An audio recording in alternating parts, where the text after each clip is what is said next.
if I help TVK win next year, who would be more popular in Tamil Nadu? My fellow Bihari MS Dhoni, who makes win Chennai Super King every time, or Prashant Kishore? So you see, so I have my own battle to win. I have to become the most popular Bihari in Tamil Nadu. So I have to compete with Mr. Dhoni, who makes Chennai Super King win. I will make TVK under your leaders win. So that is why I am here. अभी अभी आपने जो video देखा वो 1.5 साल पुराना है। 26 फरवरी 2025 को प्रशांत किशोर ने ये दावा किया था। आज 4 मई को उनकी बात सच साबित हो गई। चुनावी रणनीतिकार और कैंपेन डिजाइनर के तौर पर प्रशांत किशोर ने एक बार फिर बड़ी सफलता हासिल की है। भले ही बिहार में वो अपना चुनाव हार गए थे। बिहार विधानसभा चुनाव में हार के बाद उनके ऊपर कई तरह के सवाल उठने लगे थे, लेकिन तमिलनाडु विधानसभा चुनाव के बाद वो सवाल थोड़े कम होंगे। हुआ ये कि तमिलनाडु विधानसभा चुनाव में अभिनेता विजय की पार्टी टीवीके ने बहुमत का आंकड़ा पार कर लिया है। तमिलनाडु की राजनीति में 2026 का चुनाव सिर्फ विजय की स्टार पावर की परीक्षा नहीं था, ये उस रणनीति की भी परीक्षा थी जिसे प्रशांत किशोर ने महीनों तक चुपचाप गढ़ा। नतीजे अब बता रहे हैं, साफ साफ बता रहे हैं कि टीवीके की इस ऐतिहासिक छलांग के पीछे अगर चेहरा विजय थे तो दिमाग प्रशांत किशोर का था। प्रशांत किशोर टीवीके के लिए सिर्फ एक चुनावी सलाहकार नहीं थे, वह विजय के special adviser, narrative builder, campaign architect और पॉलिटिकल स्ट्रैटेजिस्ट सब कुछ थे, चारों भूमिकाओं में थे। फरवरी 2025 में विजय ने पहली बार औपचारिक मुलाकात उनकी हुई।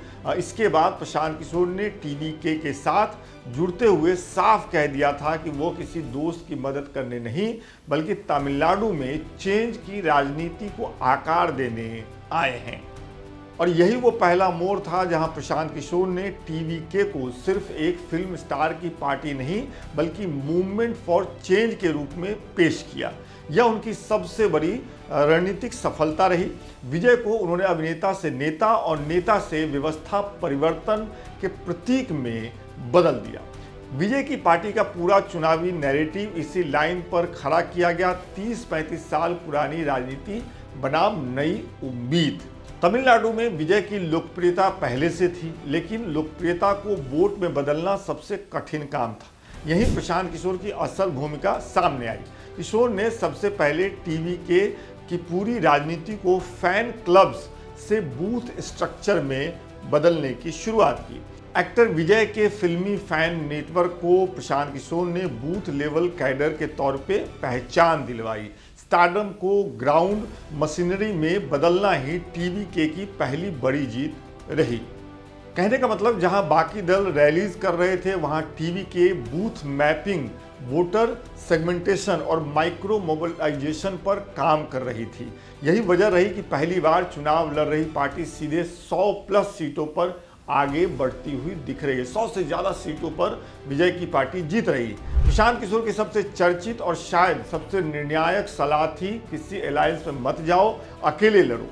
जब तमिलनाडु की राजनीति में हर नई पार्टी को डीएमके या एआईएडीएमके के सहारे की जरूरत पड़ती है, ऐसा माना जाता है, तब प्रशांत किशोर ने विजय को उल्टा रास्ता सुझाया। उनका तर्क एकदम साफ साफ था, अगर टीवीके गठबंधन में जाती तो वो जूनियर पार्टनर बनकर रह जाती, लेकिन अगर पार्टी अकेले लड़ती है, जो कि लड़ी, तो अल्टरनेटिव पोल बन सकती है। जैसा प्रशांत किशोर ने सुझाया था हुआ भी वैसा ही। पार्टी ने 234 की 234 सीटों पर अकेले चुनाव लड़ने का फैसला किया, चुनाव लड़ा। इस फैसले ने टीवीके को एक झटके में तीसरा मोर्चा नहीं बल्कि मुख्य विकल्प के तौर पर खड़ा कर दिया। डीएमके और एडीएमके के बीच फंसी एंटी इनकम्बेंसी का सबसे बड़ा लाभ टीवीके को इस चुनाव में मिला। प्रशांत किशोर ने पार्टी के लिए सिर्फ रणनीति नहीं बनाई, उन्होंने कैडर का कॉन्फिडेंस भी बिल्ड किया। एक निजी चैनल, स्थानीय चैनल को दिए इंटरव्यू में प्रशांत किशोर ने महीनों पहले कहा था, अगर विजय अकेले लड़ते हैं तो उनके पास तमिलनाडु जीतने का वेरी गुड चांस है। जब उनसे पूछा गया कि क्या वो सरकार बना सकते हैं, तब प्रशांत किशोर ने कहा था, हाँ बिल्कुल, आप यह वीडियो रख लीजिए और जब परिणाम आएंगे तो प्ले कर लीजिएगा। ये एक अलग तरीके का कॉन्फिडेंस है उनका। आज उनका वही बयान वायरल है, क्योंकि टीवी के 100 से ज़्यादा सीटों पर बढ़त के साथ तमिलनाडु की सबसे बड़ी पार्टी बनकर उभरी। इससे साफ है कि यह सिर्फ भीड़ के सामने किया गया चुनावी दावा नहीं था। हम जानते हैं कि प्रशांत किशोर रणनीति बनाने के मामले में बहुत कम बार फेल हुए हैं। प्रशांत किशोर की एक और बड़ी रणनीति टीवी के को सिर्फ एंटी डीएमके पार्टी नहीं बनने देना है। अगर टीवी के सिर्फ डीएम के विरोध तक सीमित रहती तो वह एआईएडीएमके की कॉपी बन जाती। किशोर ने पार्टी के लिए पूरा का पूरा नैरेटिव ही शिफ्ट कर दिया। टीवी के को भ्रष्टाचार, परिवारवाद के मुद्दों पर खड़ा किया गया। उन्होंने समानता, सम्मान और सौहार्द को मुद्दा बनाया। इससे टीवी के का कैंपेन निगेटिव ऑपोजिशन नहीं, पॉजिटिव अल्टरनेटिव बन गया। यही वजह रही कि पहली बार वोट देने वाले युवाओं, वुमेन वोटर्स और अर्बन मिडिल क्लास ने टीवी के को तेजी से अपने साथ लिया। मतलब टीवी के की तरफ उनका झुकाव तेजी से दिखा। देखिए, क्राउड तो विजय के पास पहले से था, करिश्मा भी था और इमोशनल पुल भी था।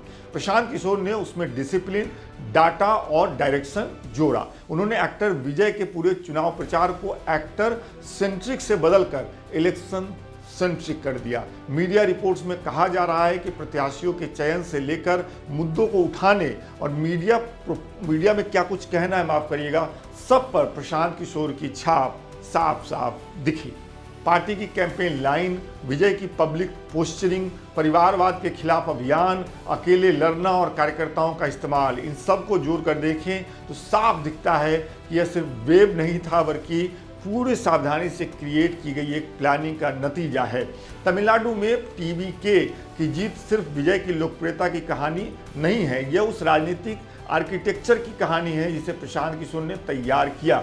विजय ने चेहरा दिया, जनता ने मैंडेट दिया, जहां तक पहुंचने का रोड मैप प्रशांत ने विजय को दिखाया।